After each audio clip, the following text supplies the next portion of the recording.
Warning का sign क्या आ रहा है उधर?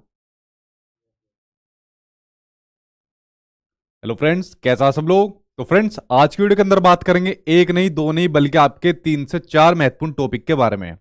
जिन टॉपिक की बात मैं आज की वीडियो के अंदर आपसे करने वाला हूं, ये आपके लैंग्वेज यानी कि आपके भाषा के अंदर पूछे जाते हैं। देखिए, आप लोग चाहे कोई भी लैंग्वेज लो, मान लीजिए आपने हिंदी लिया, इंग्लिश लिया, संस्कृत लिया, उर्दू लिया, पंजाबी लिया, XYZ, आप लोग कोई भी लैंग्वेज लीजिए, ये टॉपिक आपके एग्जाम में आने ही आने होते हैं। आप लोग दो लैंग्वेज आपके पास होती है, चाहे आप लोग कुछ भी लीजिए, मान लीजिए हिंदी इंग्लिश लेता है कोई, हिंदी संस्कृत लेता है। एक टॉपिक आपका एक लैंग्वेज में आएगा और दूसरा टॉपिक सेम टॉपिक आपका वो आपका दूसरी लैंग्वेज में आएगा। तो जितने भी टॉपिक आज की वीडियो के अंदर मैंने लिए, लगभग 4 टॉपिक मिलते हैं, ठीक है।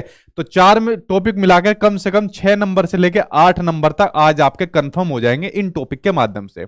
उसके बाद इन टॉपिक की खासियत यह है, बड़े ही आसान टॉपिक है, इतने इजी टॉपिक है, आज की वीडियो को देखने के बाद एक ही बारी में समझ में आपके आ जाएंगे। एक दो क्वेश्चन आंसर भी मैंने लिए हुए उन टॉपिक से रिलेटेड कि कैसे क्वेश्चन आपके सीटेट के एग्जाम में, ऑनलाइन एग्जाम में पूछे गए थे, ठीक है।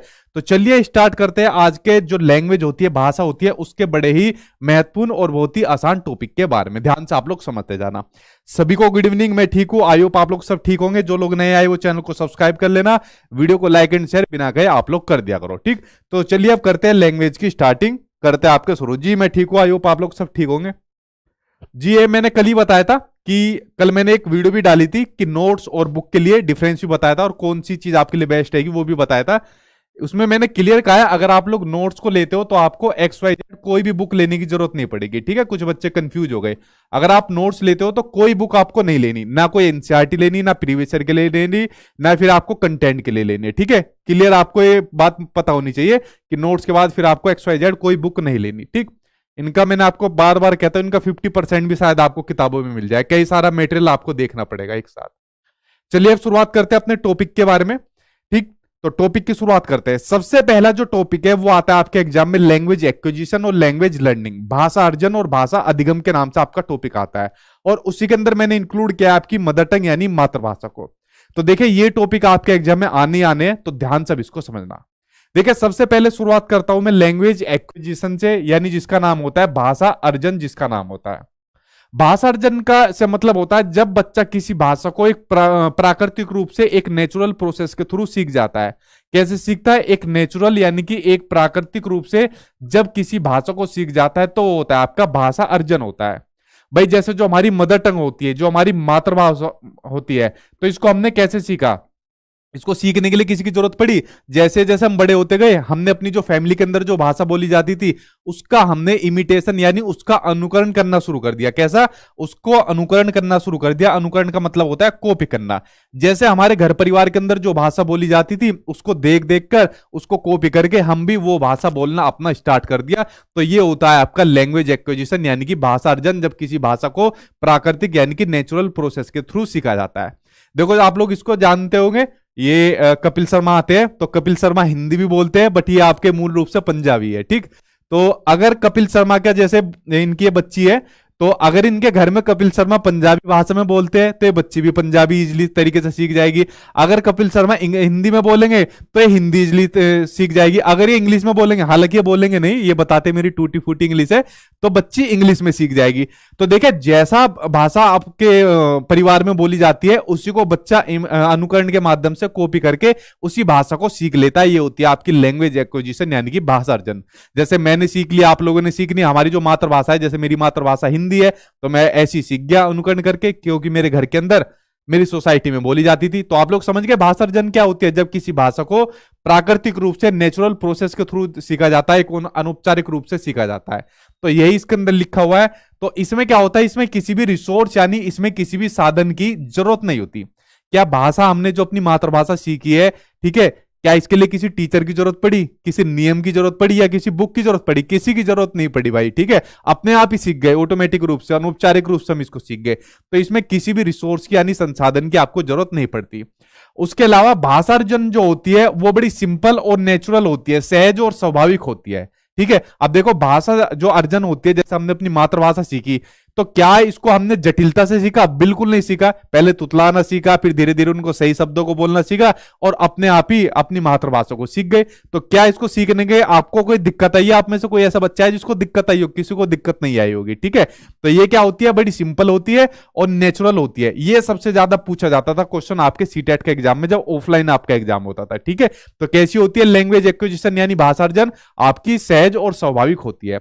उसके अलावा इसमें किसी भी आपके ना तो ग्रामर की जरूरत पड़ती है, ना टीचर की जरूरत पड़ती, ना ही रूल की जरूरत पड़ती, किसी भी रिसोर्स की आपकी संसाधन की आपको इसके अंदर जरूरत नहीं पड़ती है, ठीक है। ये सब बात हुई। उसके अंदर आपका दिया हुआ है अगला पॉइंट, इसमें सबसे ज्यादा जो महत्वपूर्ण रोल होता है वो आपका सबसे पहले नंबर पर आपका फैमिली का होता है। उसके बाद आपके सोसाइटी यानी समाज का रोल होता है। देखो सबसे पहले भाषा अर्जन में बच्चा भाषा किससे सीखता है? वो अपने परिवार से सीखता है। तो सबसे ज्यादा जो रोल होता है उसमें उसकी फैमिली का होता है, ठीक है। ये बात आप लोग समझ गए। इसलिए इसको अनौपचारिक परिवेश यानी कि इनफॉर्मल एनवायरनमेंट में अनजाने में ही सीख लिया जाता है, ठीक है। औपचारिक रूप से नहीं, अनौपचारिक रूप से सीखी जाती है। और खासकर ये होती है जो हमारी मातृभाषा होती है, जो हमारी क्षेत्रीय भाषा होती है, तो वही आपका लैंग्वेज एक्विजिशन का आपका टाइप होती है, ठीक है। तो हमारी मातृभाषा क्या होती है? आपका लैंग्वेज एक्विजिशन का टाइप होती है। आप लोग समझिए इसको, लैंग्वेज एक्विजिशन को। चलिए अब लैंग्वेज एक्विजिशन को आप लोग समझ तो गए कि एक तरीके से हमारी मदर टंग होती है। अब मदर टंग से संबंधित कई क्वेश्चन आपके एग्जाम में पूछे जाते हैं जो आपकी लैंग्वेज होती है। अब देखिए मदर टंग से संबंधित जो जो महत्वपूर्ण पॉइंट आपके एग्जाम में आता है, देखो बेसिकली जो एग्जामिनर होता है ना, इन्हीं पॉइंट को बार बार घुमाता रहता है। कुछ शिफ्ट के अंदर तो सेम क्वेश्चन भी पूछ लेते हैं, ठीक है। ये मेन पॉइंट है जो मैंने लिखे हुए, जो आपको समझना जरूरी है। अब देखिए मदर टंग यानी मातृभाषा से संबंधित क्या क्या पॉइंट है, उनके ऊपर अब एक एक करके हम नजर डाल लेते हैं। देखिए चलिए ठीक है। अब मदर टंग में सबसे महत्वपूर्ण पॉइंट है, देखिए मैंने आपको एनईपी 2020 बताया था, नेशनल एजुकेशन पॉलिसी 2020 बताया था, और मैंने एनसीएफ 2005 भी आपको पढ़ा रखा है, नेशनल करिकुलम फ्रेमवर्क यानी कि राष्ट्रीय पाठ्यचर्या रूपरेखा 2005 पढ़ा रखा है। दो बड़े महत्वपूर्ण डॉक्यूमेंट है हमारे एजुकेशन से संबंधित, और दोनों के दोनों ने क्या कहा है कि जो बच्चे की मदर टंग होती है, ठीक है, जो बच्चे की जो मदर टंग होती है वो सबसे महत्वपूर्ण होती है। सबसे इंपॉर्टेंट किसको माना है? बच्चे की मदर टंग को, बच्चे की मातृभाषा को माना है, ठीक है। और इसमें देखिए एक बात और कही गई है कि एनईपी 2020 और आरटी 2009 के अकॉर्डिंग तो क्लास 8 तक जो टीचिंग कराई जानी चाहिए, जो शिक्षण देना चाहिए, वो बच्चों को उसकी मातृभाषा में देना चाहिए। अब देखिए जब बच्चे स्कूल में आता है तो अपनी मातृभाषा के साथ आता है। पहले वाला कंसेप्ट होता था बच्चा कोरे कागज के समान होता था, ठीक है, जैसे जैसे उसमें ज्ञान बताते जाते हैं वैसे वैसे वो कागज भरता जाता है। बट ये कंसेप्ट आज की डेट में पूरा गलत हो चुका है। जब बच्चा स्कूल में सबसे पहली बार आता है तो बच्चा अपने साथ अपनी किसको लेकर आता है? मातृभाषा को लेकर आता है। बच्चा जब स्कूल में सबसे पहली बार आता है तो छोटे बहुत अपने अनुभव लेकर आते हैं। बच्चा जब स्कूल में पहली बार आएगा तो दुनिया के प्रति जो दृष्टिकोण होते हैं उनको लेकर आता है। तो अब बच्चा जो है कोरे कागज के समान नहीं है, ब्लैंक पेपर नहीं है, बच्चा स्कूल के साथ अपना कुछ ना कुछ ये चीजें लेकर आता है। तो इसलिए ये वाली बात सभी डॉक्यूमेंट ने कही गई है और आरटी ने भी कही हुई है कि बच्चों को जो सबसे पहला शिक्षण देना चाहिए उनकी मातृभाषा में देना चाहिए। क्यों? बच्चे की जो मातृभाषा होती है सबसे ज्यादा कंफर्टेबल होता है। अब मान लीजिए मैं हिंदी बोलता हूं या आप लोग भी हिंदी बोलते हैं, अब हमसे कहा जाए कि भाई आपको इंग्लिश में जाकर कुछ बात बोलनी है तो बड़े हम अनकंफर्टेबल फील हो जाएंगे। ये सिचुएशन बनती है ना हमारे साथ। और हमको कोई कह दे कि भाई हिंदी में ही बोलना है तो अंदर से कॉन्फिडेंस आ जाएगा, हाँ भाई बुलवा ले, अब तो बोल कितना बोलेगा, ठीक है। तो वही केस सेम बच्चे के सिनेरियो में होता है। बच्चा जो सबसे ज्यादा कंफर्टेबल फील होता है, सबसे ज्यादा जो मोटिवेटेड रहता है अपनी मातृभाषा में रहता है। तो इसलिए इसको सबसे सबसे महत्वपूर्ण माना गया है। और टीचिंग भी जो बच्चों को क्लास 8 तक देनी चाहिए वो उसकी मातृभाषा के अंदर देनी चाहिए, ठीक है। और हमेशा एक रिसोर्स का यानी संसाधन का काम करेगा। कभी भी इसको आपको प्रॉब्लम के रूप में नहीं मानना है कि एक तो ये प्रॉब्लम है। देखिए जब मान लीजिए आप लोगों की जॉब लग जाएगी, मान लीजिए आपका जो भी आपका डिस्ट्रिक्ट होगा उसका आसपास के डिस्ट्रिक्ट में लग गई तो वहां भी आपको सेम मातृभाषा देखने को मिलेगी, वहां पे तो आपको कोई दिक्कत नहीं होगी। मान लीजिए आपको कोई दूर डिस्ट्रिक्ट मिल गया अपने स्टेट के अंदर, या मान लीजिए आपको दूसरा स्टेट ही मिल गया, केंद्रीय विद्यालय के थ्रू आपका सिलेक्शन हो गया, तो वहां पर अलग अलग भाषाओं वाले बच्चे आपको मिलेंगे। शायद ही आपको मातृभाषा वाले ज्यादा बच्चे आपको देखने को मिले। तो आप लोग क्या काम करोगे? क्या आप उनकी मातृभाषा को सीमित कर दोगे कि नहीं भाई जो मातृभाषा में बोल रहा हूं, जो भाषा में बोल रहा हूं उसी में बोलो क्योंकि मैं कंफर्टेबल फील करता हूं? नहीं, इससे बच्चे के अंदर हीन भावना आ जाएगी और वो अपने विचारों की व्यक्ति ज्यादा से ज्यादा नहीं कर पाएगा। तो इसलिए आपको ध्यान रखना चाहिए कि बच्चा जितने ज्यादा अपने एक्सप्रेशन को व्यक्त करे और आइडिया को एक्सप्रेस करे वो सबसे ज्यादा अपनी मातृभाषा के अंदर करे, ठीक है। आप मातृभाषा में बच्चे से पूछ लेना, ज्यादा से ज्यादा चीज आपको बताएगा अपनी मातृभाषा के अंदर। हम लोगों का हाल देख लो यार, हिंदी में देखो कितनी चीज बोल देते हैं। अगर हमें बोल दिया जाए भाई इतनी चीज इंग्लिश में बोलनी है तो हमारे हाथ पैर कांप जाएंगे, ठीक। तो उसके अलावा क्या होती है, मातृभाषा को कभी भी आपको सीमित नहीं रखना है, ठीक है। उसकी जगह क्या करना है, हमेशा उसको एनकरेज करना है, ज्यादा से ज्यादा प्रोत्साहन देना है कि बेटा अपनी मातृभाषा का ज्यादा से ज्यादा यूज करो, जो शब्द भी यूज करो वो अपने मातृभाषा के ज्यादा से ज्यादा यूज करो। तो एज ए टीचर ये आपकी रिस्पॉन्सिबिलिटी होनी चाहिए कि आपको मातृभाषा को उसको सम्मान देना है, उसके विचारों को सम्मान देना है जो बच्चा अपनी मातृभाषा में अभिव्यक्त कर रहा है। ठीक है, और मातृभाषा क्या होती है, दूसरी भाषा को सीखने में हमेशा हेल्प करेगी। कोई भी आप लोग दूसरी भाषा सीख लीजिए, मान लीजिए इंग्लिश सीखिए, रशियन सीखिए, कोई भी XYZ सीखिए, तो मातृभाषा में कभी भी उसमें प्रॉब्लम नहीं करेगी, उसमें कुछ ना कुछ हेल्प ही करेगी। क्योंकि सबसे पहले जो चीज आप थिंकिंग करते हो, चिंतन करते हो, अपनी मातृभाषा में ही करते हो, अपने माइंड के अंदर। ठीक है, तो मातृभाषा से संबंधित ये सभी वो पॉइंट थे जो आपके एग्जाम में आते हैं, इन्हीं को एग्जामिनर घुमा फिरा के बार बार देता है। तो लगभग मैंने सभी पॉइंट लिख लिए, तो यहां तक आपको सारी चीज क्लियर हुई। ठीक है, आगे बढ़ते हैं। अब बात करते हैं आपके भाषा अधिगम की, यानी कि लैंग्वेज लर्निंग की। ठीक है, अब बात करते हैं आपके लैंग्वेज लर्निंग की, जिसको बोला जाता है आपका भाषा अधिगम बोला जाता है। मैंने कहा ना, एक होता है आपका लैंग्वेज एक्विजिशन यानी कि भाषा अर्जन, दूसरा होता है आपका भाषा अधिगम यानी कि लैंग्वेज लर्निंग। अब लैंग्वेज एक्विजिशन में यानी भाषा अर्जन में तो बच्चा किसी भाषा को प्राकृतिक रूप से अपने आप ही सीख लेता है, बट उसको भाषा अधिगम में किसी भाषा को सीखने के लिए उसको रिसोर्सेज यानी कि उसको संसाधनों की जरूरत पड़ेगी।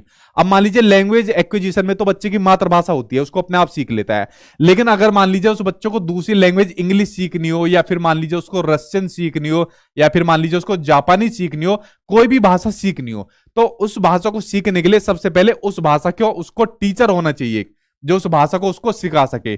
टीचर के साथ साथ उसके पास एक बुक होनी चाहिए जिसकी हेल्प से बच्चा सीख सके। उसको ग्रामर की यानी रूल की नॉलेज होनी चाहिए, तभी तो दूसरी भाषा को सीखेगा। तो आप लोग देख रहे हो, ये टीचर हो गया, बुक हो गया, ग्रामर हो गया, रूल हो गया, तो ये सभी एक रिसोर्स होते हैं, संसाधन होते हैं।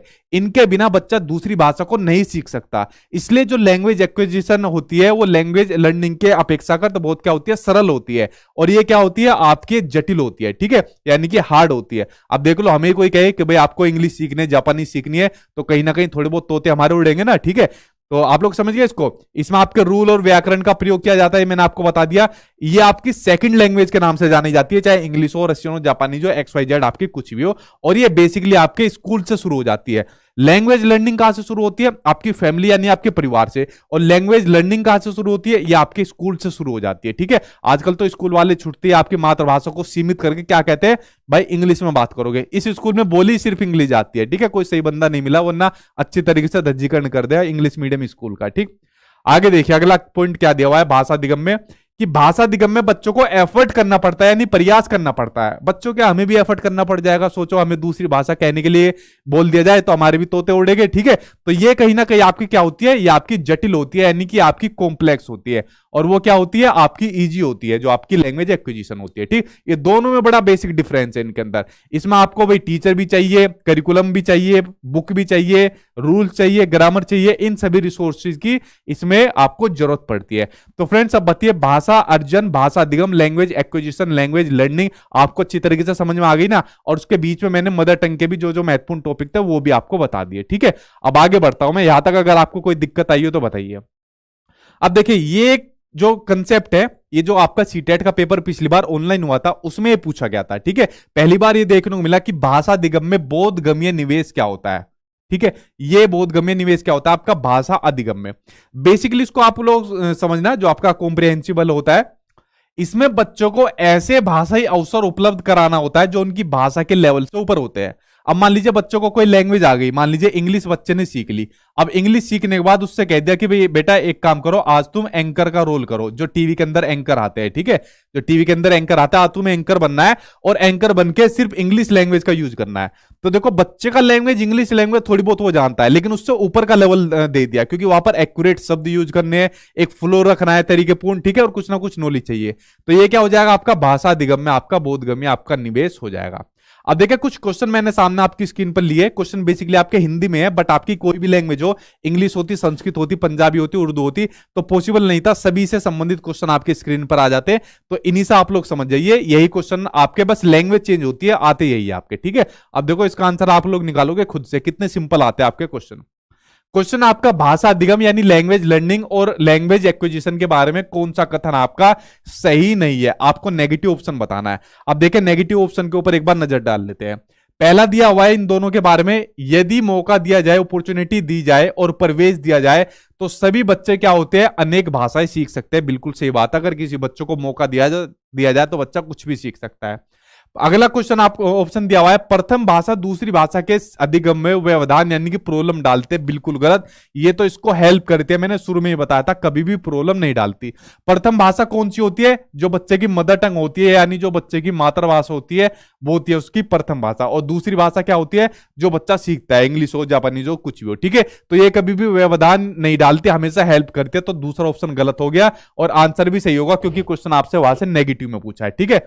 आगे आपको देख लीजिए कि भाषा अधिगम अर्थ से शुरू होना चाहिए और फिर उसके स्वरूप को समझने की बात होनी चाहिए। भाषा अधिगम में जब किसी भाषा को संसाधनों के थ्रू सीखा जाता है, ठीक है। प्रथम भाषा यानी जो मातृभाषा होती है वो सेकंड भाषा के अधिगम को समर्थित करती है, सपोर्ट करती है, ये भी सही है। तो आंसर क्या हो जाएगा इसमें, सेकंड सही हो जाएगा, क्योंकि ऑप्शन के अंदर आपको गलत दिया हुआ था, ठीक।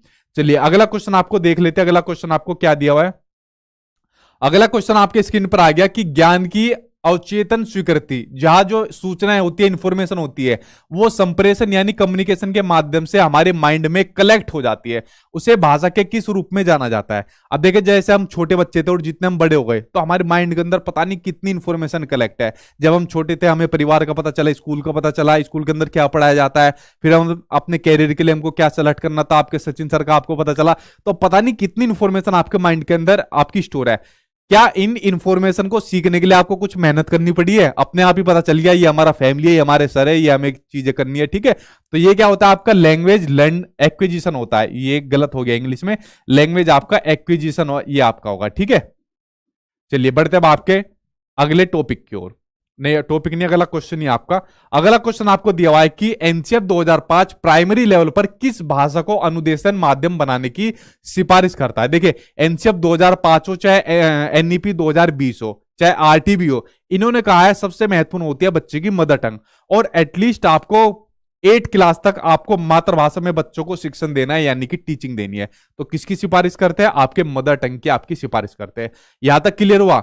अब बढ़ते हैं आपके अगले टॉपिक की ओर। अगला टॉपिक आ गया आपका लैंग्वेज स्किल्स, यानी जो भाषा के कौशल होते हैं, LSRW, ठीक है। भाषा के जो 4 कौशल होते हैं, कभी कभी 5वां भी चिंतन भी पूछ लेता है, लेकिन एग्जाम में आ नहीं रहा वो भाई साहब, पता नहीं कहां चला गया। तो हमें इन 4 कौशल के बारे में पढ़ना है कि भाषा के जो 4 कौशल होते हैं जिनके माध्यम से भाषा सीखी जाती है, ठीक है, वो कौन कौन से होते हैं, इनके बारे में पढ़ते हैं थोड़ा सा डिटेल में, जो आपके एग्जाम के लिए महत्वपूर्ण होते हैं। अब देखिए हिंदी हो तो हिंदी में आप भाषा कौशल बोल सकते हो, इंग्लिश हो तो इंग्लिश में आप लोग लैंग्वेज स्किल्स बोल सकते हो, उर्दू और पंजाबी हो तो पता नहीं उसमें क्या बोलेंगे, क्योंकि वो लैंग्वेज मुझे नहीं आती है, ठीक है। लेकिन आपकी लैंग्वेज में कुछ ना कुछ ये नाम दिया होगा, ठीक है। सेम टॉपिक होते हैं आपकी, कोई भी लैंग्वेज हो, बस उनकी आपकी लैंग्वेज अलग हो जाती है। अब देखिए बात करते हैं जब लैंग्वेज स्किल्स की, भाषा कौशल की, तो कितने होते हैं आपके 4 होते हैं, LSRW, ठीक है। LSRW लिसनिंग, स्पीकिंग, राइटिंग और आपका रीडिंग, ये कितने होते हैं, 4 आपके भाषा के कौशल होते हैं। इन 4 कौशल के बारे में हमको पढ़ना है, ठीक है। अब क्या होते हैं जो आपके भाषा कौशल होते हैं, लैंग्वेज स्किल होते हैं, इसके 2 पार्ट होते हैं। एक होते हैं आपके प्रोडक्टिव स्किल, यानी कि आपके भाषा के अव्यक्तात्मक कौशल, और दूसरे होते हैं आपके रिसेप्टिव स्किल, यानी भाषा के आपके गणनात्मक कौशल। अब आप लोग ध्यान से मेरी बात को सुनना, एक ही बारे में आपको समझ में आ जाएगा। अब देखिए अब जब मैं अपने आज आपको क्या पढ़ा रहा हूं, मैं आपको हिंदी पढ़ा रहा हूं, और हिंदी सॉरी आज आपको लैंग्वेज पढ़ा रहा हूं, और लैंग्वेज के कुछ इंपोर्टेंट टॉपिक आपको पढ़ा रहा हूं। तो पढ़ाते टाइम मैं अपने विचारों को अभिव्यक्त कैसे कर रहा हूं आप लोगों के सामने, मैं एक तो बोलकर कर रहा हूं, भाई मैं सारी चीज आपको सिखा रहा हूं ना, तो बोलकर कर रहा हूं, और बोलने के साथ मैं लिख भी रहा हूं।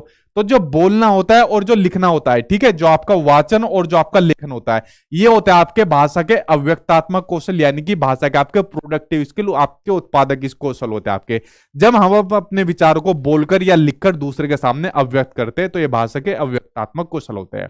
यहां तक समझे। अब देखिए जो मैं अपने विचारों को, अपने आइडियाज को एक्सप्रेस कर रहा हूं आप लोगों के सामने, तो आप लोग इसको ग्रहण कैसे कर रहे हो, एक तो मेरी आवाज को सुनकर कर रहे हो, हाथ में मोबाइल फोन लिया होगा या कुछ भी लिया होगा, तो मेरी आवाज को सुन रहे हो, सर क्या क्या कह रहे हैं, और दूसरा जो आपके सामने चीजें लिखी हुई है या जिनको मैं लिख रहा हूं, उसको आप लोग क्या काम कर रहे हो, उसको आप लोग पढ़ रहे हो, ठीक है। तो सुनना और पढ़ना ये होती है आपकी रिसेप्टिव स्किल, यानी कि आपके गणनात्मक कौशल, आप लोग रिसीव कर रहे हो इन 2 कौशलों के माध्यम से। तो इनको आप लोग समझ गए। भाषा के जो 4 कौशल होते हैं, LSRW लिसनिंग, स्पीकिंग, रीडिंग और राइटिंग, जिसमें आपकी जो होती है जो बोलना और लिखना होता है ये आपकी प्रोडक्टिव यानी कि व्यक्तात्मक कौशल होता है। रिसेप्टिव के अंदर आपका सुनना और पढ़ना आ जाएगा।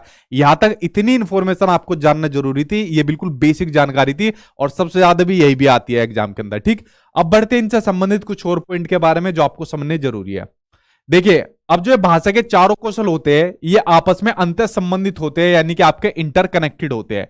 सुनना, बोलना, पढ़ना, लिखना। अब मान लीजिए मैं आपको पढ़ा रहा हूं, ठीक है, और पढ़ाते पढ़ाते मान लीजिए मैं सिर्फ लिखना शुरू कर दूं और बोलना बंद कर दूं, ठीक है, यानी मैं आपका स्पीकिंग जो कर रहा हूं, यहां पर वाचन कर रहा हूं, उसको बोलना बंद कर दूं, तो आप लोग क्या काम करोगे? आप लोग सीधा कमेंट बॉक्स में 2 गालियां लिखोगे और उसके बाद चैनल अनसब्सक्राइब करके चले जाओगे। यार पागल टीचर है, बस लिखे लिखा जा रहा है, बोल तो कुछ रहा ही नहीं है। ठीक है, तो आपको ध्यान रखनी है कि भाषा के जो चारों कौशल होते हैं वो आपस में अंतर संबंधित होते हैं और एक कौशल का दूसरे पर बिल्कुल प्रभाव पड़ता है। ठीक है, ये बात आपको समझ में आ गई। उसके अलावा जो भाषा के जो चारों कौशल होते हैं ये कभी भी एक सीक्वेंस से नहीं सीखे जाते कि भाई पहले हम सुनना सीखेंगे, फिर हम पढ़ना सीखेंगे, फिर बोलना सीखेंगे। कभी एक सीक्वेंस में नहीं सीखे जाते। हाँ, अगर किसी मनोवैज्ञानिक के अकॉर्डिंग आपसे पूछ ले जाए तो जरूर आपका एक सीक्वेंस के अकॉर्डिंग सीखा जाता है, जैसे मोंटेसरी के अकॉर्डिंग आ जाए। लेकिन कभी भी आपको ये बात ध्यान रखनी है कि कभी भी आपके लैंग्वेज स्किल एक सीक्वेंस में नहीं सीखे जाते। क्या ऐसा पॉसिबल है पहले आप बोलना सीखोगे फिर लिखना सीखोगे? क्या पता लिखने से पहले आप पढ़ना सीख जाओ। ठीक है, ये बात आपको ध्यान रखनी है। ये आपके एग्जाम में सबसे ज्यादा पूछे गए टॉपिक है जो मैंने आपके सामने स्क्रीन पर बताए। ठीक, यहां तक आप लोग समझ गए भाषा कौशल के बारे में। अब देखिए, अब इसके अंदर जो आपका रीडिंग होता है, पढ़ना होता है, उसके ऊपर एक बार नजर डाल लेते हैं। ये पिछली बार ऑनलाइन एग्जाम में कई क्वेश्चन यहां से कई शिफ्ट के अंदर देखने को मिले थे कि जो पढ़ते हैं, पढ़ने के जो तरीके होते हैं वो कितने होते हैं। तो 4 तरीकों पर आपको बेसिकली नजर डालनी है, इनके ऊपर डालिए नजर आप लोगों। ठीक, और आप लोग कमेंट बॉक्स में बताना आप लोगों का इनमें से कौन सा टाइप है, किस तरीके से आप लोग पढ़ते हो, ये आपको अपने कमेंट बॉक्स में बताना है। देखिए, आप पढ़ने के टाइप्स देखते हैं। पहली होती है आपकी स्किमिंग रीडिंग। ठीक, स्किमिंग रीडिंग में क्या होता है, जो पढ़ने वाला होता है वो कंटेंट के केंद्रीय भाव को तथा सार खोजने के लिए तेजी से पढ़ता है। क्या करता है? तेजी से पढ़ता है। और जो लेखक होता है उसके जो उद्देश्य होता है, लिखने की जो व्यवस्था होती है, उसको समझना चाहता है। तो यही प्रक्रिया आपकी स्किमिंग होती है। जैसा आप लोग जैसे न्यूज़पेपर पढ़ते हो, जैसा मान लीजिए आप लोगों ने कल का न्यूज़पेपर पढ़ोगे तो उसके अंदर आपका क्या आ जाएगा कि भाई कल था आपके प्रधानमंत्री यानी हम सबके प्रधानमंत्री का जन्मदिन था। ठीक है, और उनके उसमें प्रधानमंत्री के जन्मदिन के उपलक्ष्य में वो कितने टाइगर छोड़े गए? 3 थे, 4 थे, 6 थे आई थिंक। ठीक है, तो वो छोड़े गए थे मध्य प्रदेश के अंदर। तो आप लोग क्या काम करते हो? बेसिक बेसिक जानकारी, मोटी जानकारी पढ़ लेते हो तेजी में। क्या न्यूज़पेपर को आप में से कोई ऐसा है जो पूरा पढ़ता हो? न्यूज़पेपर को पूरा नहीं पढ़ता होगा, बस उसके केंद्रीय भाव और सार को खोजना चाहता है कि भाई न्यूज़पेपर में क्या जानकारी बेसिकली दी हुई है। तो ये होती है आपकी स्किमिंग रीडिंग होती है। ठीक है, उसके अलावा दूसरी होती है आपकी स्कैनिंग रीडिंग होती है। यहां पर जो पढ़ने वाला होता है किसी स्पेशल इंफॉर्मेशन के लिए, विशेष जानकारी को प्राप्त करने के लिए सेंटेंस को जल्दी से पार कर जाता है। पता वो काम आप कैसे करोगे? जब आप लोगों को अपना सीटेट का एग्जाम देने जाओगे तो वहां पर गद्यांश और काव्यांश देखने को मिलेंगे, यानी कि आपको पैराग्राफ देखने को मिलेगा। तो पैराग्राफ के अंदर आप लोग क्या काम करोगे? क्वेश्चन आपको दिया होगा, क्वेश्चन पढ़ा, पैराग्राफ के अंदर आ गए, यहां पर फिर इसका आंसर ढूंढोगे। भाई इसका आंसर क्या हो सकता है? मान लीजिए पहले वाली में नहीं मिला तो फिर दूसरे वाली में ढूंढोगे, यार यहां तो मिलेगा ही। ठीक है, तो आप लोग यहाँ क्या काम कर रहे हो? आप स्पेशल इंफॉर्मेशन के लिए कि भाई इसका आंसर पैराग्राफ में क्या हो सकता है, उसके लिए सेंटेंस को जल्दी जल्दी आप लोग पार करते जाते हो ताकि कम टाइम में हमारा पैराग्राफ कंप्लीट हो जाए। ठीक है, ये होती है आपकी स्कैनिंग रीडिंग होती है। समझ गए दोनों को? इसी टाइप से करते हो ना आप लोग भी। आगे बढ़ते हैं आपके गहन पठन को। जैसे आपका इसके नाम से पता चल रहा है, मतलब जब गहनता से पढ़ा जाए, बड़े सिंचर होकर पढ़ जाए, जैसे कुछ ना कुछ इंफॉर्मेशन, ऐसी जानकारी लेनी है, बड़ा ज्ञान आपको प्राप्त करना है। ठीक है, वो होता है आपका गहन पठन। इसमें क्या होता है, एक तो आदमी बहुत बारीकी से पढ़ता है, जो भी चीज पढ़ेगा, जैसे मान लीजिए आप टॉपिक को पढ़ रहे हो तो बड़े बारीकी से समझ रहे हो आप लोग। ठीक है, और उसके अलावा समय लेकर, यानी टाइम टेकिंग होता है, आराम से पढ़ते हो इसमें आप लोग। तो यहाँ जो पाठक होता है उसको प्रत्येक शब्द का अर्थ समझना होता है। ये होता है आपका गहन पठन, जब बिल्कुल एकांत में तरीके से एक एक शब्द का मीनिंग पता करके पढ़ा जाए। ठीक है, तो आपका गहन पठन हो जाएगा। अगला होगा आपका अत्यय अभ्यास, एक्सटेंसिव रीडिंग। यहां पर क्या होता है, जो पठन धारा प्रवाह होती है, जो फ्लुएंसी होती है पढ़ने की, उस पर तो ज्यादा जोर दिया जाता है और सटीकता पर कम दिया जाता है। यानी बस स्पीड से पढ़े जाओ और उसकी ज्यादा सटीकता पर ध्यान मत दो। तो ये 4 तरीके की जो मैंने आपको रीडिंग थी वो आपके एग्जाम में बता दी। ठीक, यहां तक आपका सब कंप्लीट हुआ। अब बढ़ते हैं आपके लेखन के कौशल के, जो आपका प्रोसेस ऑपरेट होता है, यानी कि आपका प्रक्रिया उपागम होता है। देखिए, इससे पहले शायद ही कभी ऑफलाइन एग्जाम में यहां से क्वेश्चन आया हो, लेकिन जो आपका ऑनलाइन एग्जाम हुआ है पिछली बार मल्टीपल शिफ्ट में हुआ है, पता नहीं भर भर के क्वेश्चन आपका ये वाला दिया, पता नहीं जो एग्जामिनर था उसको क्या प्यार हुआ इससे, इतने सारे क्वेश्चन आपके प्रोसेस अप्रोच यानी जो लेखन का प्रक्रिया उपागम है वहां से क्वेश्चन आपको एग्जाम में दिए। ठीक है, आप लोग इसको ध्यान से समझिए और उसके बाद आपको समझ में आ जाएगा। देखिए, लेखन का यानी राइटिंग का प्रोसेस ऑपरेट है, इसके अंदर क्या होता है, जो राइटिंग होती है लेखन होती है। तो लिखने के द्वारा लिखना सीखना, आप लोग इतना बात समझ लीजिए कि लिखने के द्वारा लिखना सीखना आपको कहा जाता है लेखन का प्रक्रिया उपागम। अब देखिए, मान लीजिए हम लिखना सीख रहे हैं, तो लिखना सीखने के लिए हमारे जब स्कूल के अंदर हमको पढ़ाते थे तो क्या कराते थे कि भाई ये कॉपी दे दी, इसमें से डिट्टो लिखना शुरू कर दो, या फिर इमला लिखवाते थे। याद है आपको कि भाई चलो भाई इमला लिखो, ठीक है, इमला लिखवाते थे बोल बोलकर। तो बेसिकली यहां पर जो लिखने का जो प्रोसेस है उसको कराया जा रहा है, किसके द्वारा, लिखने के द्वारा ही कराया जा रहा है। तो लिखने के द्वारा लिखना सीखना आपका क्या है, लेखन का आपका प्रक्रिया उपागम है। ठीक है, इसमें क्या होता है, लेखन कौशल के विकास के लिए लेखन का प्रक्रिया उपागम आपका सहायक होता है, और इसमें बच्चे एक सीक्वेंस से क्रमबद्ध तरीके से सीखते हुए लेखन कौशल में आपके प्रोफिशिएंसी यानी कि आपके दक्ष बन जाते हैं, निपुण बन जाते हैं।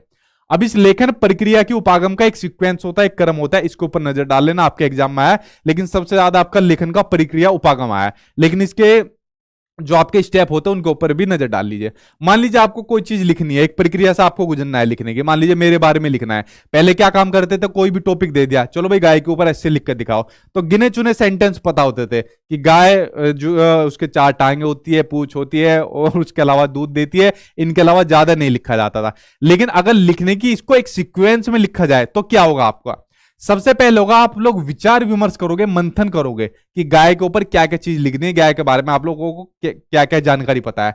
उसके बाद आप लोग प्रारूप बनाओगे कि भाई हम लोग ऐसे ऐसे लिखेंगे और इन जानकारी को इंक्लूड करेंगे।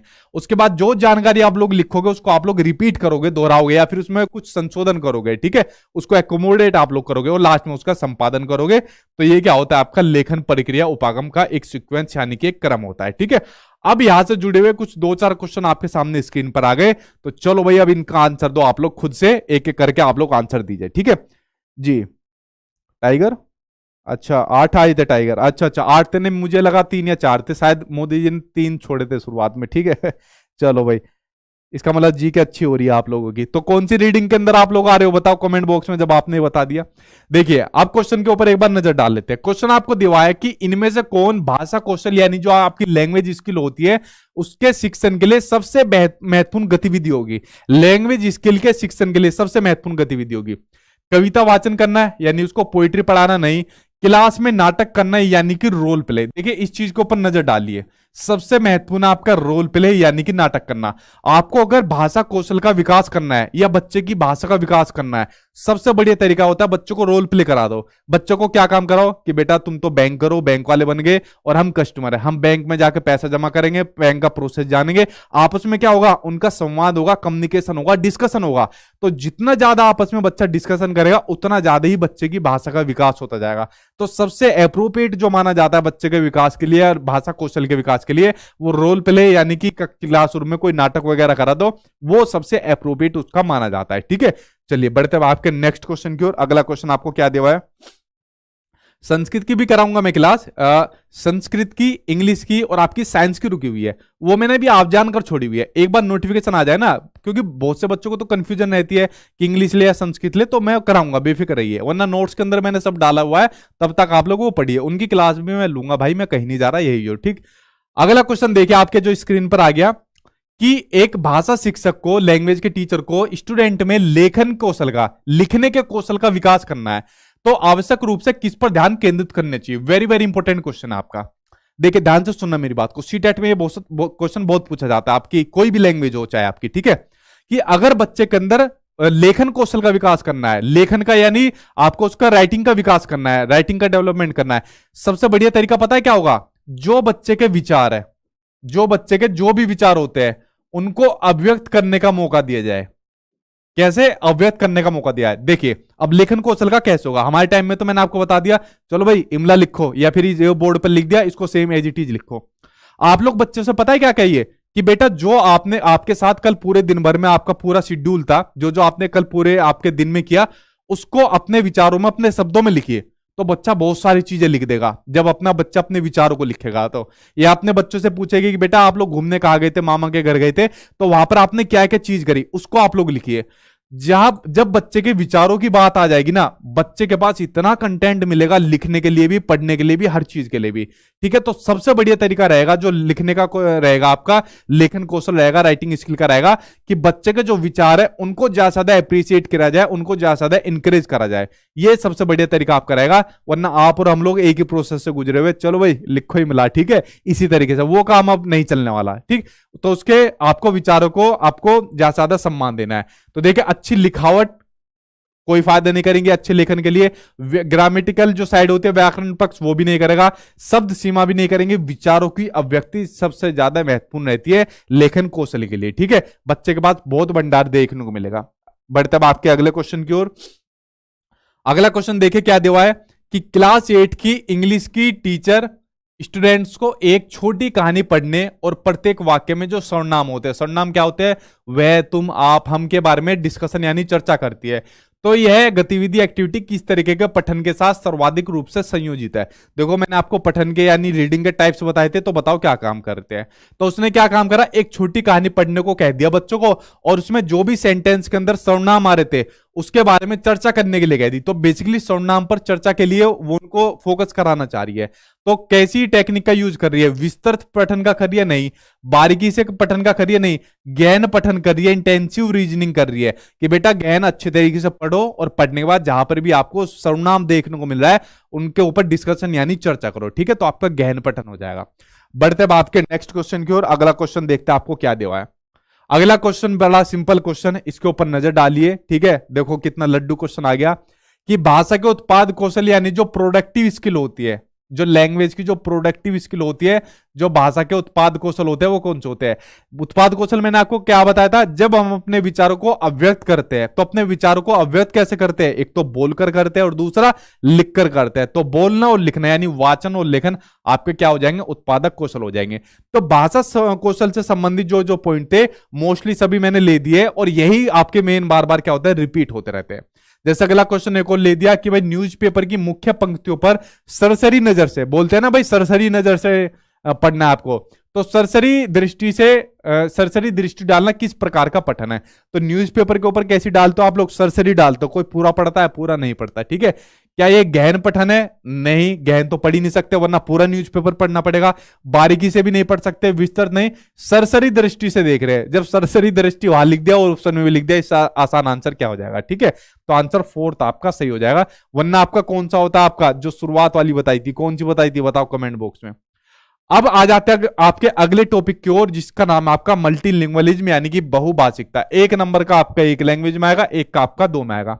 मैंने कहा टोटल एक तरीके से आज आपके 4 टॉपिक है, 4 टॉपिक आपके दोनों लैंग्वेज में पूछे जाते हैं, यानी मान के चलिए लगभग 8 नंबर तक के आपके एग्जाम में आने हैं, वरना 5 से 6 नंबर कहीं नहीं गए, ये जो टॉपिक आपके पूछे जाते हैं। इसके अलावा मुझे आपका जो महत्वपूर्ण मनोवैज्ञानिक होते हैं, जैसे आपका स्टीफन करेसन बहुत पूछा गया है ऑनलाइन एग्जाम में, उसकी थ्योरी को मैं अलग बनाकर डालूंगा।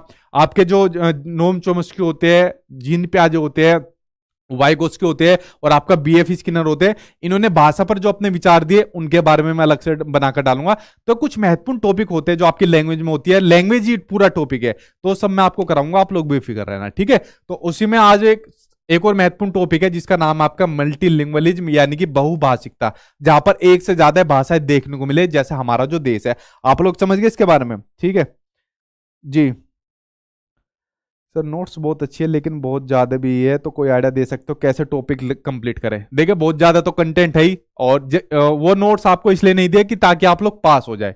आप लोग पास होने के लिए मैं कभी नोट्स नहीं देता, वो इसलिए दिया कम से कम उनको पढ़ने के बाद एटलीस्ट 120 नंबर आप लोग लेकर आए, चाहे मेरी क्लास भी अटेंड ना करो, लेकिन इतना स्कोर आपको लाना है। तो इसलिए आप लोग उनमें बैट्स बता रहे हो, तो कंटेंट भी आपको इसलिए ज्यादा मिलेगा, वरना थोड़ा कंटेंट तो हर कोई पढ़ लेगा। ठीक है, चलिए बढ़ते हैं आपके अगले टॉपिक यानी मल्टीलिंगुअलिज्म यानी कि बहुभाषिकता की ओर। नाम से मैंने बता दिया, जहां पर एक से ज्यादा भाषाएं देखने को मिलती है, जैसा हमारा इंडिया देश है। तो इसको क्या रखना है, इसको क्लासरूम में हमेशा एज ए टीचर आपको एक रिसोर्स के रूप में यानी एक संसाधन के रूप में मानना है। देखिए कोई बच्चा हिंदी बोलेगा, कोई तेलुगु बोलेगा, कोई गुजराती बोलेगा, कोई बंगाली बोलेगा, कोई इंग्लिश बोलेगा, कोई कन्नड़ा बोलेगा। आपकी क्लासरूम के अंदर ऐसे बच्चे देखने को मिल सकते हैं। तो आपको हमेशा इसको क्या मानना है, हमेशा इसको एक रिसोर्स के रूप में, एक संसाधन के रूप में मानना है।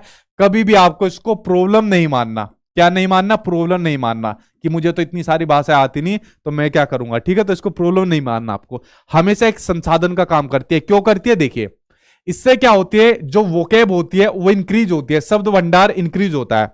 हिंदी वाला तेलुगु वाले से कुछ सीखेगा, तेलुगु वाला आपका मलयालम वाले से कुछ सीखेगा, मलयालम वाला आपका मराठी वाले से कुछ सीखेगा। तो यहां पर जो बच्चे हो रहे हैं एक दूसरे से जब कम्युनिकेशन करेंगे तो जो उनके शब्द का आदान प्रदान चलेगा तो क्या होगा, एक दूसरे की भाषाओं के शब्दों के बारे में जानकारी देखने को मिलेगी। ठीक है, तो ये क्या हो जाएगा, आपके वोकैब यानी शब्द भंडार में वृद्धि देखने को मिलेगी इसमें। उसके साथ साथ जो कल्चर होता है, संस्कृति होता है, उसका भी आदान प्रदान होता है। देखिए, जिस भी भाषा का जो बच्चा होगा उसी भाषा के साथ उसके कल्चर यानी कि संस्कृति भी जुड़ी होती है। तो जब भाषा का आदान प्रदान होगा तो संस्कृति का भी आदान प्रदान हो जाएगा। ठीक है, उसके अलावा क्रिएटिविटी यहां पर आपको देखने को मिलेगी, रचनात्मकता आपको देखने को मिलेगी। एक से ज्यादा जब भाषा होगी तो क्रिएटिविटी तो अपने आप ही देखने को मिलेगी, और भाषाओं व संस्कृतियों का सम्मान भी देखने को मिलेगा। देखिए, ये चीज देखी जाती है कि जिस क्लास में अलग अलग भाषाओं के बच्चे होते हैं तो आपस में क्या करते हैं, एक दूसरे की कुछ समय के बाद भाषाओं का सम्मान भी करते हैं, क्योंकि जान जाते हैं कि भाई ये भाषा होती है, कल्चर होता है, संस्कृति होती है, तो सम्मान भी एक तरीके से देखने को मिलता है। इसलिए हमेशा इसको एक रिसोर्स का, एक संसाधन के रूप में माना गया है। ठीक है, ये बात आप लोग समझ गए बहुभाषिकता के संबंध में।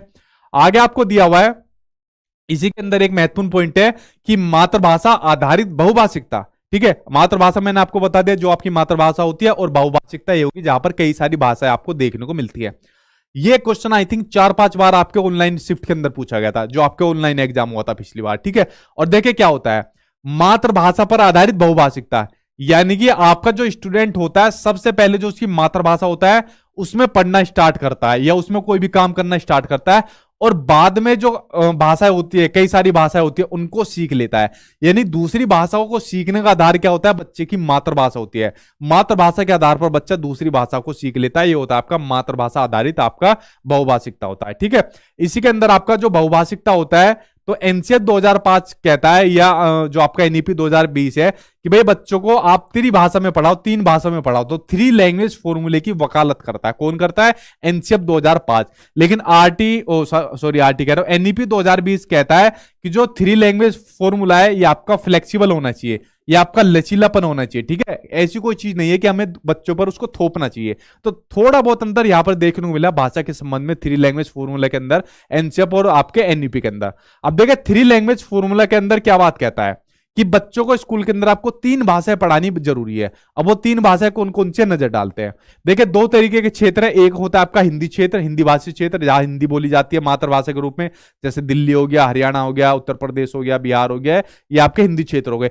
एक जैसा आप साउथ की तरफ जाओगे, नॉर्थ ईस्ट की तरफ जाओगे तो वहां पर आपको हिंदी देखने को नहीं मिलेगी मातृभाषा के रूप में। ठीक है, तो मान लीजिए हिंदी क्षेत्र है, हिंदी भाषी क्षेत्र है, और एक आपके गैर हिंदी भाषी क्षेत्र है, गैर हिंदी भाषी क्षेत्र है। तो दोनों में ही जो पहली भाषा होनी चाहिए वो होनी चाहिए मदर टंग यानी कि मातृभाषा होनी चाहिए। दोनों के अंदर कौन सी होनी चाहिए, पहली भाषा मातृभाषा होनी चाहिए यानी मदर टंग होनी चाहिए। हिंदी वाले क्षेत्र में बच्चे की मातृभाषा हिंदी हो जाएगी, और गैर हिंदी वाले क्षेत्र में कुछ भी हो सकती है, तमिल, तेलुगु, कन्नड़, आपकी असमिया, कुछ भी हो सकती है। ठीक है, तो पहली जो मेन चीज माना है वो मातृभाषा को माना है हिंदी क्षेत्र में। उसके बाद हिंदी के बाद दूसरी हो जाएगी आपकी इंग्लिश हो जाएगी, और तीसरी हो जाएगी आपकी कोई भी आपकी मॉडर्न लैंग्वेज हो जाएगी, और गैर हिंदी क्षेत्र में आपकी दूसरी हिंदी हो जाएगी, और ये आपकी तीसरी इंग्लिश हो जाएगी। तो 3 लैंग्वेज फॉर्मूले के अंदर आपका 3 भाषाओं में पढ़ाने की वकालत की जाती है कि आपको स्कूल में इन 3 भाषाओं में पढ़ाना आपका जरूरी है। ठीक है, इसको आप लोग समझ गए। तो ये आपका बहुभाषिकता से संबंधित जो पॉइंट है मैंने आपको बता दिए। अब इनसे जुड़े हुए क्वेश्चन सामने आपकी स्क्रीन पर आ गए, इनका आंसर दोगे आप लोग खुद। देखिए क्वेश्चन आपका एनईपी से जुड़ा हुआ आ गया कि एनईपी 2020 यानी नेशनल एजुकेशन पॉलिसी 2020 क्या कहती है, उसके ऊपर नजर डालना है। स्कूल में अधिगम के लिए बहुभाषिकता और भाषाओं की शक्ति आवश्यक है, इसी बात को इंपोर्टेंट माना है। एनईपी 2020 ने भी, एनसीएफ 2005 ने भी आपका बहुभाषिकता को और भाषा की शक्ति को इंपोर्टेंट माना है आपका। ठीक है, तो यानी आंसर आपका पहले ही से हो जाएगा, बाकी को ऑप्शन देखने की आपको जरूरत भी नहीं है। आगे देखते हैं अगला पॉइंट क्या दिया हुआ है। अगला क्वेश्चन स्क्रीन पर आ गया कि एक बच्ची अपनी स्कूल विद्यालय शिक्षा अपनी मातृभाषा में स्टार्ट करती है। हर कोई अपनी मातृभाषा में स्टार्ट करता है, तूने क्या कोई नई चीज बताई है। ठीक है, और वह हाई स्कूल पूरा करने तक उसमें और अनेक भाषाएं जोड़ने की ओर अग्रसर होती है। यानी हाई स्कूल तक वो सोचते हैं यार काश में इसमें इंग्लिश भी जोड़ लूं, काश में इसमें जापानी जोड़ लूं, फ्रेंच जोड़ लूं। ठीक है, ये काम वो करती है। तो इस भाषा शिक्षा युक्ति को आप लोग क्या काम कहोगे। देखिए स्टार्ट किस में कर रही है, मातृभाषा में, और मातृभाषा के आधार पर वो क्या काम कर रही है, अनेक भाषाएं जोड़ने की बात कर रही है। ठीक है, तो मैंने आपको शुरुआत में बताया था मातृभाषा पर आधारित आपका बहुभाषिकवाद आपका। ठीक है, तो आंसर क्या हो जाएगा आपका, मातृभाषा प्रथम नीति नहीं, ये भी नहीं, मातृभाषा आधारित आपका बहुभाषिकता, आंसर आपका थर्ड से हो जाएगा। तो देखिए फ्रेंड्स, ये आपके 4 टॉपिक थे बेसिकली, और चारों आपके बड़े सिंपल थे और बड़ी आसान लैंग्वेज में मैंने आपको समझा दिए, और आपके एग्जाम में आते हैं, ठीक है। और कुछ साथ में क्वेश्चन भी आपके लिए प्रैक्टिस में करा दिए। तो आपकी कोई भी लैंग्वेज होगी आपके पास, या जो भी आप लैंग्वेज लोगे उसके अंदर ही आपको देखने को ही मिलेंगे, ठीक है। तो अब जितने भी क्वेश्चन आपके एग्जाम में पूछे गए थे, ऑनलाइन एग्जाम में पूछे गए थे, खासकर जो आपका ऑनलाइन हुआ था, जो मल्टीपल शिफ्ट में हुआ था, उसका लेवल बहुत अच्छा था पिछले जो ऑफलाइन पेपर होते थे उसके मुकाबले में। तो उनको सबसे ज्यादा आपको प्रैक्टिस करनी है। जो मैंने आपको नोट्स दे रखे हैं उसके अंदर सारे प्रीवियस ईयर के क्वेश्चन है, 2011 से लेकर 2022 तक के भी। उनके अलावा और कोई चीज आपको प्रैक्टिस नहीं करनी। सबसे बेस्ट तरीका है उनको आपको प्रैक्टिस करना है, उससे बाहर नहीं जाना आपका पेपर, ठीक है। तो ये मैंने आपको टॉपिक समझा दिया। अगर आपको वीडियो पसंद आई हो तो इसको लाइक कर देना, अपने दोस्त यारों के पास आप लोग शेयर कर देना। अब अगर आपका कोई क्वेश्चन है तो आप लोग मुझसे क्वेश्चन पूछिए, मैं आपके क्वेश्चन का आंसर देने के लिए अब तैयार हूं। पूछिए एक एक करके क्या क्वेश्चन है। सीटेट कब होगा? दिसंबर में होगा, अगर आपको अभी तक ये नहीं पता, ठीक है। सर उर्दू का कैसे होगा? भाई उर्दू मुझे नहीं आती, अगर मुझे आती तो मैं जरूर पढ़ाता, ठीक है। चलिए और बताइए अगला क्वेश्चन क्या है जी। सर पेडागोजी में ये ना बोला करो आगे देखने की जरूरत नहीं है, उससे भी अच्छा ऑप्शन मिल जाता है। हाँ पेडागोजी में मिल जाता है, बट उसमें कहा गया है एनईपी 2020 के अकॉर्डिंग। देखिए पेडागोजी में क्या होता है, आपको 4 ऑप्शन पढ़ने जरूरी होते हैं, लेकिन ध्यान से सुनिए, यहां पर क्वेश्चन पूछा गया था एनईपी 2020 के अकॉर्डिंग। जब किसी डॉक्यूमेंट के अकॉर्डिंग, जब किसी मनोवैज्ञानिक के अकॉर्डिंग बात आ जाएगी, फिर 4 ऑप्शन पढ़ने की जरूरत नहीं है, फिर तो उसके अकॉर्डिंग जो आंसर सही होगा वो हमको लगाना है।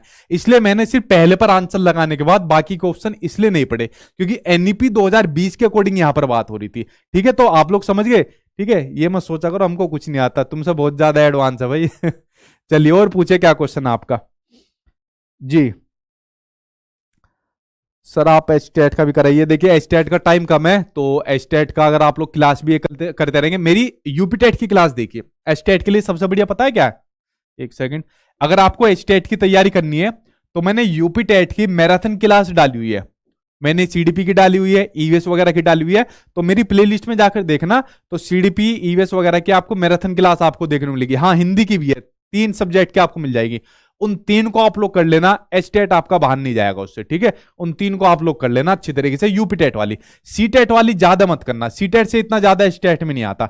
एग्जाम ओरिएंटेड पढ़िए, मैं आपको बार बार कहता हूं जो एग्जाम है उसी को ओरिएंटेड आप पढ़िए, इसलिए मैंने आपको यूपीटेट बताया ना कि सीटेट बताया। तो उन प्लेलिस्ट के अंदर आप लोग मैराथन क्लास को मेरी देखिए, उससे आपका जो है एचटेट बहुत हद तक आपका कवर हो जाएगा।